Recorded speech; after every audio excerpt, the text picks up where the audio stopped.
je vais d'abord m'associer à cette motion. Je n'ai pas fait de motion parce qu'il y avait déjà 3 motions qui étaient déposées, donc je me demandais à m'associer.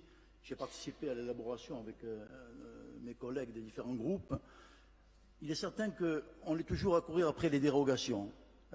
On a des lois nationales qui sont faites en général dans les bureaux parisiens, qui ne sont pas du tout adaptées à la Corse, même aux autres provinces, mais à la Corse en particulier.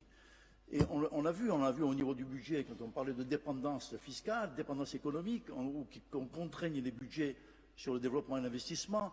On l'a vu avec l'histoire des écotaxes, où on ne peut pas engager des législations pour sanctionner un certain nombre de comportements qui ne sont pas adaptés à la Corse. Et on le voit aujourd'hui, comme on le voit depuis des années, au niveau de la santé, où on impose des réglementations qui ne sont pas du tout adaptées à la Corse.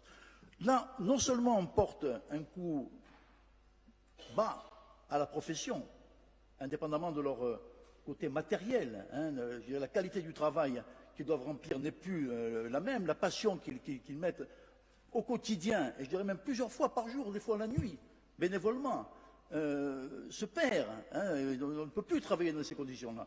Et à cause de ça, c'est un coup mortel pour les personnes âgées, parce que vous avez des gens âgés qui vont être à l'abandon, qui vont être contraints des fois de ne plus faire appel aux soins. Il y a un renoncement global qui va se faire et on tombe vraiment dans une catastrophe. Donc il faut absolument que l'ensemble des groupes, c'est ce qui s'est fait aujourd'hui, qui se fait de manière régulière en matière de santé, il faut vraiment obtenir une législation qui soit propre à la Corse, qu'on arrive, chaque fois qu'on a une discussion avec les caisses primaires d'assurance maladie, nous, vous avez raison, mais on ne peut pas le faire, parce que ce n'est pas nous qui faisons les lois, on le voit régulièrement. Moi, je pense qu'à un moment donné, il faut qu'on arrive à imposer à l'État de faire transférer un certain nombre de compétences qui permettent à la Corse de vivre, de travailler et de créer une économie viable. Voilà. Merci.